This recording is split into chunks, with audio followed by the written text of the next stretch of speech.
सलामकुम, क्या हाल है मेरा? सब ठीक होंगे जी। तो मैं आपको वायरिंग के लिहाज से कुछ मालूमात दी, कैसिंग कैपिंग वायरिंग के लिहाज से, बैटिंग वायरिंग के लिहाज से। उसके बाद उनकी इकसामें बताई, वायरिंग की कितनी इकसाम में, उनके बारे में मालूमात दी आपको। उसके अलावा अर्थिंग के लिए मुतालिक जो भी मालूमात थी उन्हें आप तक वो पहुँचाई। उसके बाद इंस्टॉलेशन के लिहाज से केबल की इकसाम, उसके बाद वायरिंग में पीवीसी कंड्यूड वायरिंग, उसके बाद लचकदार कंड्यूड वायरिंग, वायरिंग में कनेक्शन करने के जो तरीके हैं।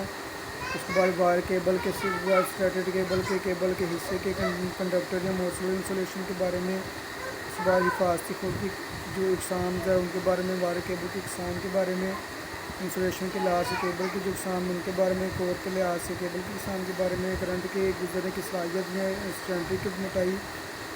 तो आज हम एक और जो मालूमात है वो हासिल करते हैं, उनके बारे में रीड करते हैं कि वो क्या कहते हैं उनके बारे में। चलो आए देखते हैं उनके बारे में वो क्या कहते हैं।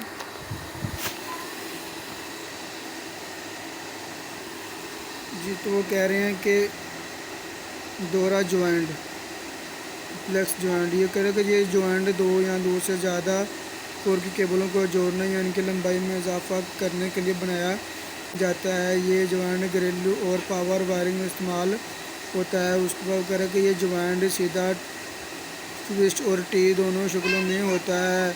इसकी वजाहत मंदरजा झेल में बयान की गई है।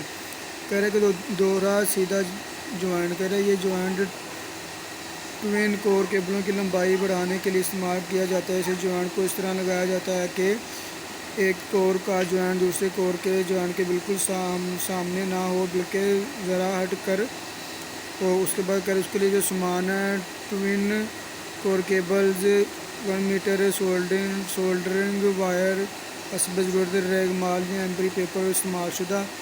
उसके बाद वो कह रहे हैं कि फ्लैक्स बेरोज़ा 1 इंच चौड़ाई इंसुलेशन टेप। उसके बाद वो कह रहे हैं कि पैमाना, सोल्डरिंग आयरन या गन, चाकू या प्लास। उसके बाद कह रहे हैं कि उसका तरीक़ाकार जो तरीका है वो उन्होंने बताया तो तरीका पढ़ते हैं। तो कह रहे हैं कि केबल को दो बराबर हिस्सों में काट दें। दोनों केबल के टुकड़े से तकरीबन 12 सेंटीमीटर तक का फासी खोल उतार दें। दोनों टुकड़ों के सिरे इस तरह काटें कि दोनों कोर में ज्वाइंट एक दूसरे से दूर हों।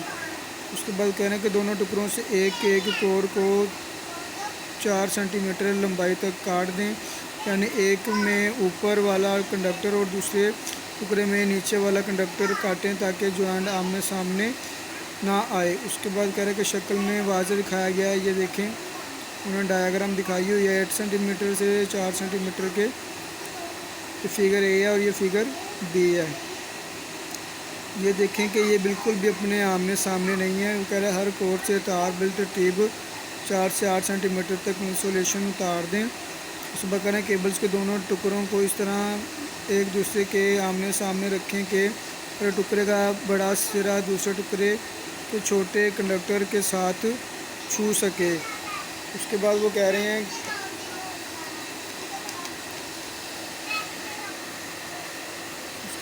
कि इस्तेमाल शुदा रेगमाल से रेशो को साफ़ और सीधा करें। उसके बाद कह रहे हैं केबल के दोनों टुकड़ों के 1 और 3 नंबर वाले नंगे कंडक्टर्स को इंसुलेशन से 2 सेंटीमीटर के फासले पर रोज़ करें। उसके वगैरह दोनों केबल के रोज़ करदा कंडक्टर को एक दूसरे के मुखालिफ सिमत में लिपेट दें। देखिए जैसे डायग्राम में दिखाया हुआ है। कह रहा है कि फालतू कंडक्टरों को काट दें और इसके सिरों को प्लास की मदद से गोल करके दबा दें। जॉइंट्स पर अच्छी तरह सोल्डरिंग कर दें। उसके बाद कह रहा है कि जॉइंट्स पर इंसुलेशन टेप इतनी लपेट दें कि केबल की असल इंसुलेशन के बराबर हो जाए। उसके बाद कह रहा है दोहराई टी जॉइंट, किसी जॉइंट किसी ट्विन कोर वाली मेन केबल या की केबल से किसी भी मकाम पर ट्विन कोर केबल के ज़रिए निकाली जाने वाली ब्रांच केबल के लिए लगाए जाने वाले जॉइंट को दोहराई टी जॉइंट के कहते हैं। सामान के लिए, इसके लिए भी सामान वही इस्तेमाल होगा जो दोहरा सीधा ज्वाइंट में बताया गया है। तरीकाकार उसमें बताया गया कि केबल के दो टुकड़े 40 और 60 और 40 सेंटीमीटर काटें।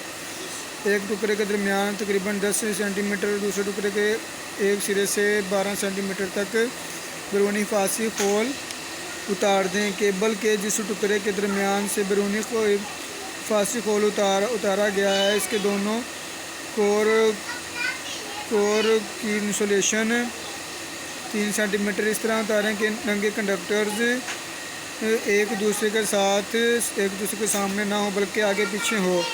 तो कह रहा है कि केबल के दूसरे टुकड़े जिसको बतौर ब्रांच लाइन या मुदन जोड़ना है, इसकी दोनों को कोर से 10 सेंटीमीटर तक इंसुलेशन उतार दें। जिसकी कोर की लंबाई ज़्यादा है, इसको 2 दफ़ा 90 दर्जा के ज़ाविये पर मोड़ कर दूसरी कोर की लंबाई के बराबर कर लें। नंगे कंडक्टर्स को इस्तेमालशुदा रेगमाल से साफ करें। उसमें कह रहा है कि दोनों टुकड़ों को एक दूसरे के करीब लाकर टैपिंग या ब्रांच केबल के एक कोर को मेन केबल या उसकी केबल की एक कोर के साथ कम 4 से 6 चक्कर देकर मजबूती से लपेट दें। उसके बाद वो कह रहे हैं कि ब्रांच केबल की दूसरी कोर को मेन केबल या उसकी केबल के दूसरे नंगे कंडक्टर पर लपेट दें।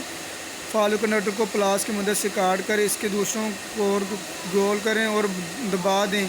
दोनों ज्वाइंट पर अलग अलग सोल्डरिंग करें। दोनों जोड़ों पर इंसुलेशन टेप लपेट दें जो केबल की असल इंसुलेशन के बराबर हो।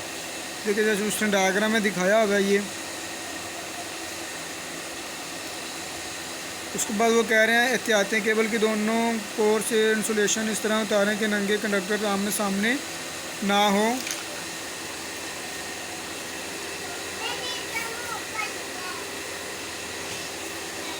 उसके बाद वो कह रहा है कि इंसुलेशन उतारते वक्त चाकू को तिरछा तकरीबन 30 दर्जा ज़ाविये पर इस्तेमाल करें ताकि कंडक्टर ज़ख्मी ना हो। उसके बाद कह रहा है हमेशा कंडक्टर को इस्तेमालशुदा रेगमाल से साफ करें ताकि किला शुदा कंडक्टर की खिली उतरने ना पाए।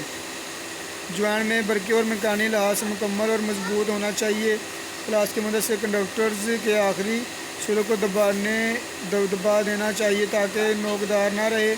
सुबह कह रहा है कि ज्वाइंट पर सोल्डरिंग इस तरह करें ताकि चक्रों के दरमियान दर्जों में सोल्डरिंग अच्छी तरह दाखिल हो जाए। अल्लाह हाफिज़।